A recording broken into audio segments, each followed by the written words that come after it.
lived here until I was 11, but I wasn't allowed inside half the rooms.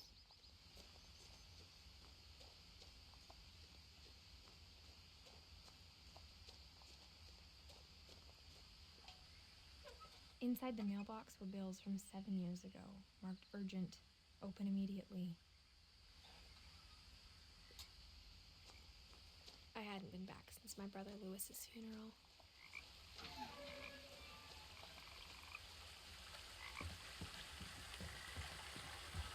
In her will, my mother left me a key, but didn't tell me what it unlocked. Maybe she thought I'd know, or she thought that the mystery would be enough to bring me back.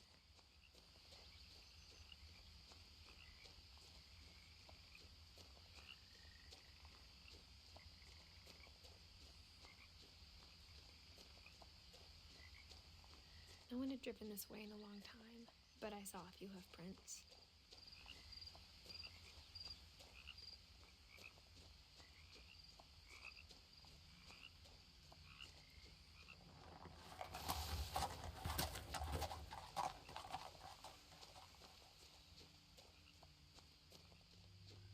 The truth is, even after I inherited the house, I never thought I'd come back to it.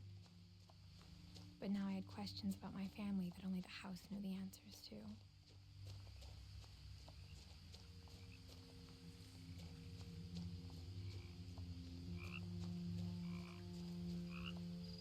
The house was exactly like I remembered it, the way I'd been dreaming about it. As a child, the house made me uncomfortable in a way I couldn't put into words. Now, as a 17-year-old, I knew exactly what those words were. I was afraid of the house.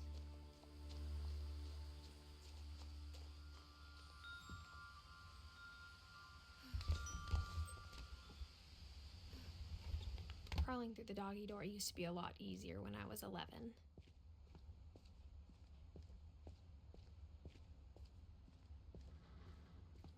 For the first time in years, I felt like I was home.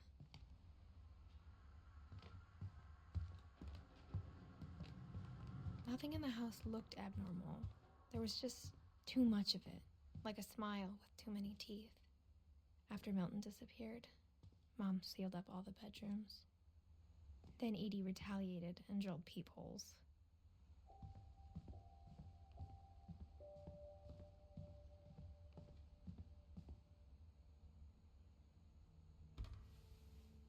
My Grandpa Sam spent 7 years sharing a room with his dead brother, Calvin.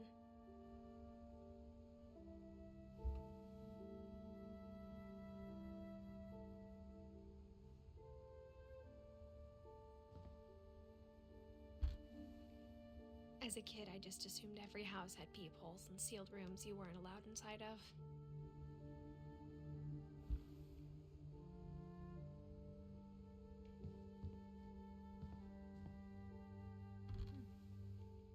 The last time I was in Edith Sr.'s room, I was 10 and she was painting my portrait.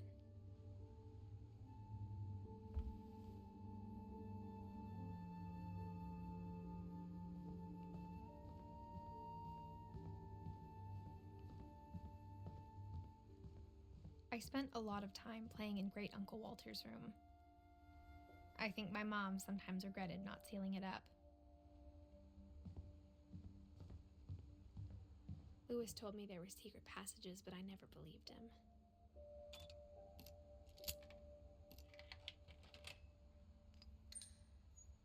Turns out, my mom was really good at keeping secrets. Now it was time to find out what my mom had been afraid of.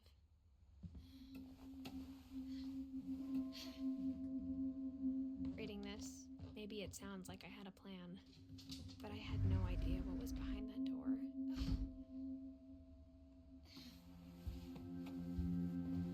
Just like I had no idea where all this was gonna lead.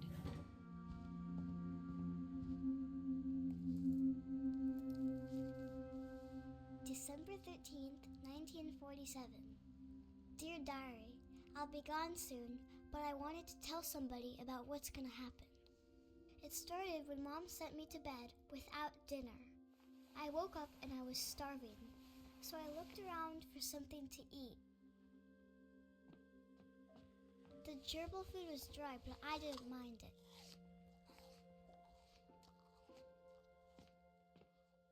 My Halloween candy was all gone.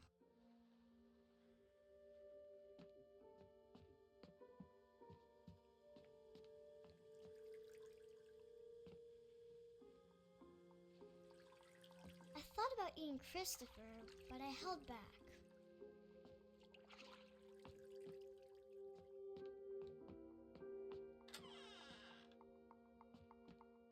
I kept eating and eating.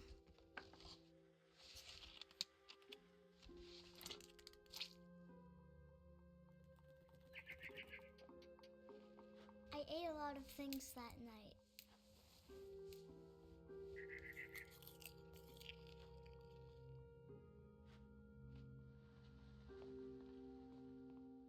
Then I heard chirping outside my window. It was a barn swallow going back to her nest. I reached out for her.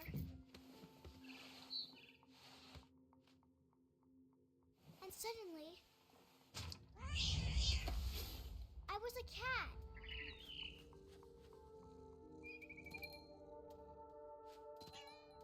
I tried to be quiet, but the bird was really scared.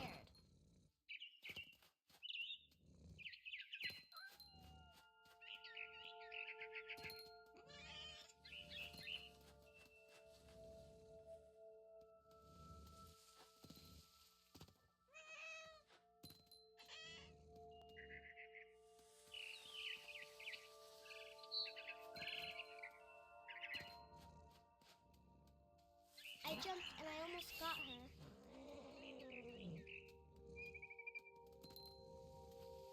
I could tell she was getting really tired. Now I was up in the big tree. I promised Dad I wouldn't climb it anymore. All I cared about was eating that mama bird.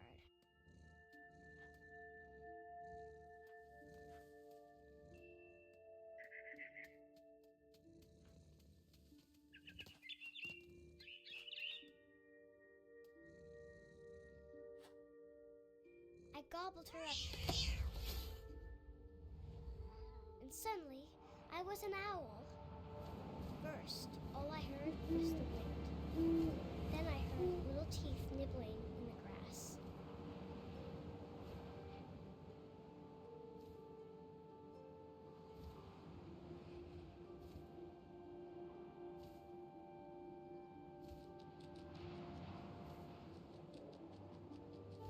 Rabbits.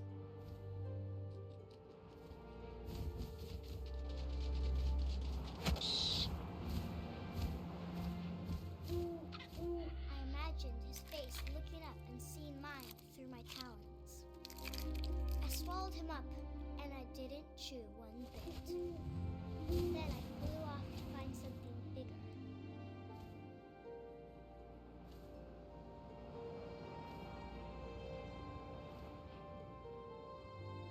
A mama rabbit.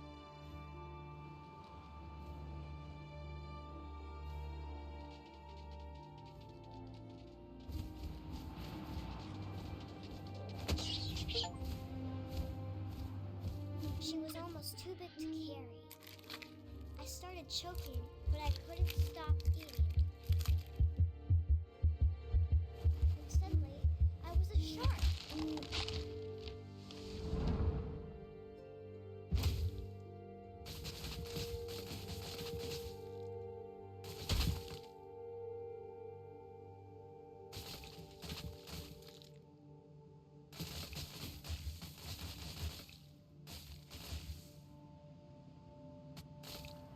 I rolled off a cliff and into the ocean. Now, I was hungrier than ever.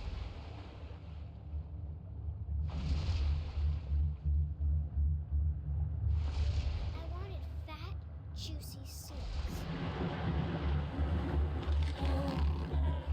I tore off her flipper, and it tasted really good.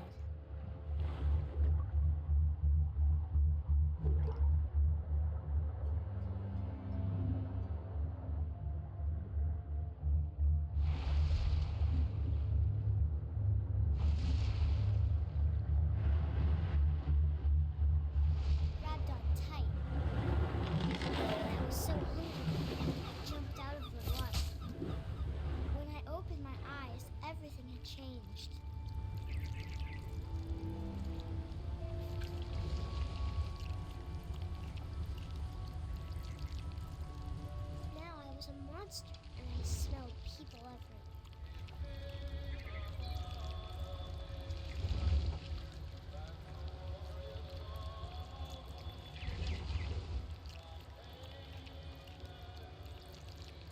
I was big, but I moved real quiet.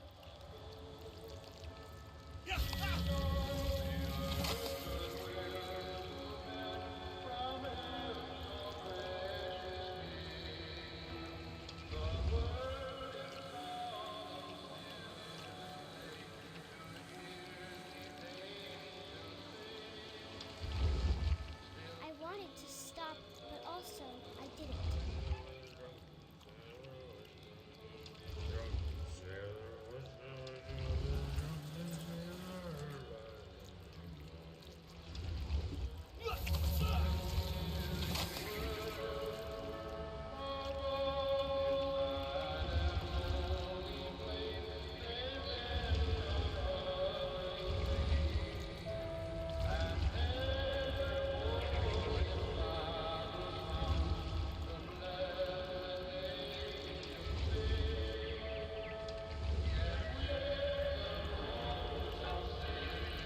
After the last passenger, I was still hungry.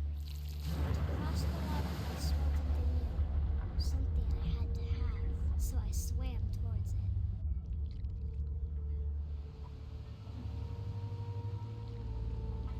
I slithered onto the sand, and the good smell went into an old pipe.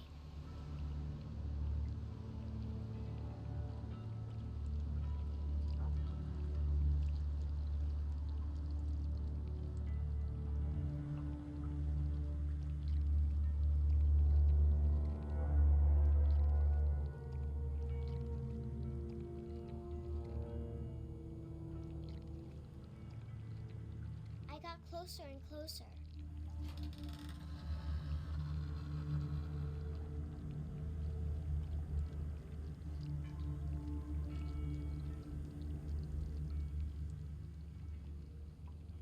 All my stomach started growling. And suddenly, I was me again. I held my breath for a long time, but I couldn't hear anything. I think it's waiting for me to fall asleep. But it's not going to wait much longer. It needs to feed, and we both know I will be delicious.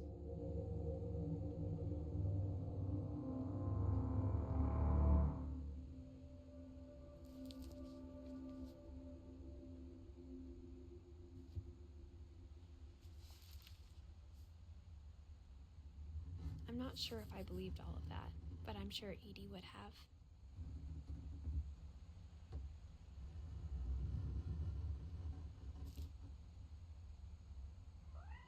I got the sense Edie had spent a lot of time here before my mom sealed the doors.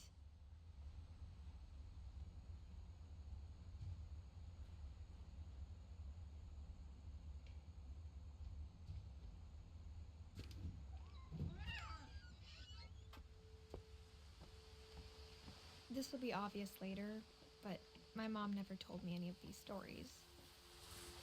Edie would have, but Mom didn't like bringing up the past. Though, when we adopted a stray kitten, she was the one who named it Molly. I spent a lot of time in Great-Grandma Edie's room. We got along, and it was a good place to hide from my mom.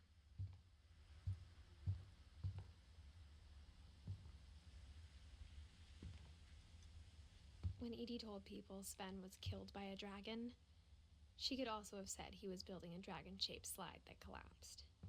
She could have, but she didn't.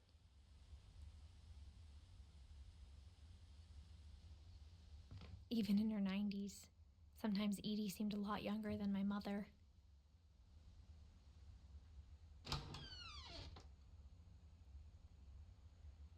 The only trace Grandpa Sam's first wife, Kay, left on the house was the pink bathroom. It was a pretty big trace.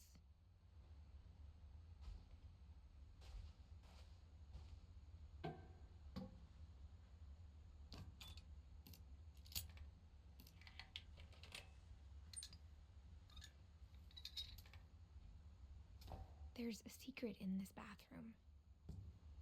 It's in the last place you would look. It isn't in the cupboard. It's hidden in this book.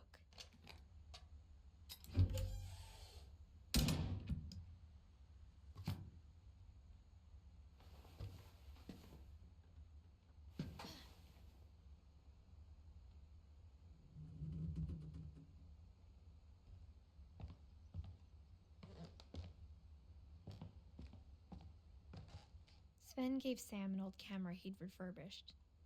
He never put it down.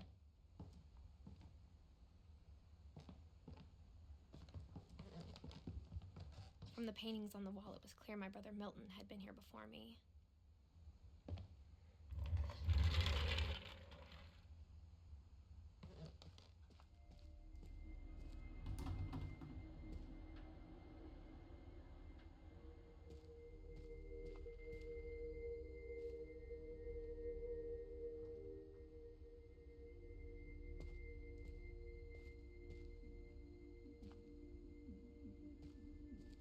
I knew Grandpa Sam had a twin, and that he never talked about him. I guess my grandpa didn't like history any more than my mom did.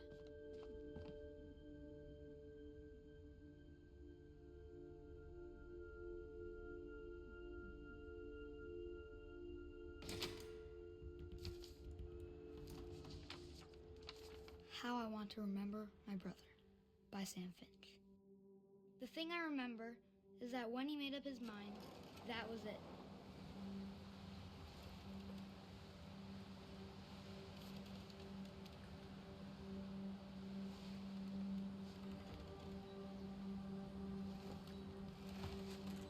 My brother said he'd die before he ate another mushroom, and he did.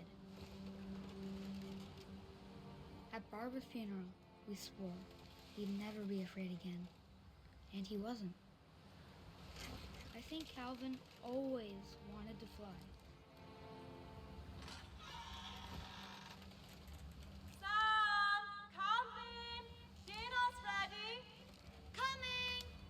But that day, he finally made up his mind to do it. I told him going around was impossible. Maybe if I hadn't said that.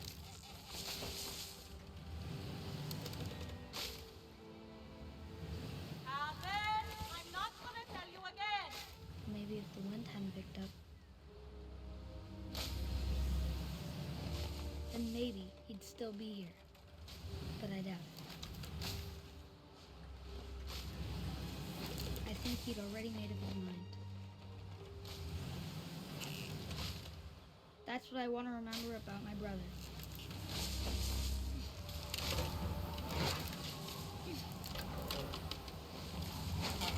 The day he made up his mind to fly. And he did.